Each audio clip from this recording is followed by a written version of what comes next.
इसके अलावा आप नीचे देखें, यहाँ पे ये मेन्यू बार है, यहाँ पे फाइल है, इसी तरह यहाँ पे होम है, इंसर्ट है, पेज लेआउट है, ये मुख्तलिफ किस्म के मेन्यू बार हैं। इसको हम कहते हैं मेन्यू बार। ये मुख्तलिफ मेन्यूज़ हैं और इन मेन्यूज़ के अंदर देखें ये रिबन है पूरा, ये एक पूरा रिबन है, जैसे ये होम का रिबन है, ये इंसर्ट का रिबन है, ये पेज लेआउट का रिबन है। इस रिबन के अंदर क्या हुआ है, इस रिबन के अंदर मुख्तलिफ टूल्स हैं और इन टूल्स से ग्रुप बने हुए हैं। जैसे देखिए ये क्लिपबोर्ड का ग्रुप है, यहाँ पे देखिए फ़ोन का ग्रुप है, यहाँ पे अलाइनमेंट का ग्रुप है। देखिए यहाँ पे आप गौर से देखेंगे तो यहाँ पे आपको एक लाइन नज़र आ रही होगी जो कि इस ग्रुप को डिफरेंशिएट कर रही होती है। इस तरह यहाँ पे स्टाइल्स हैं और इसी तरह यहाँ पे सेल्स हैं और यहाँ पे जो है एडिटिंग के ग्रुप बना हुआ है।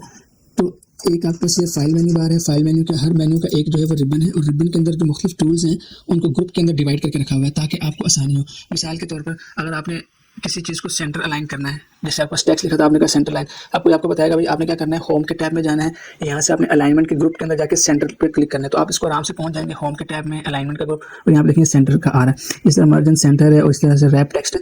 तो इस तरह से क्या होता है कि टूल्स को नेविगेट करने में आसानी होती है।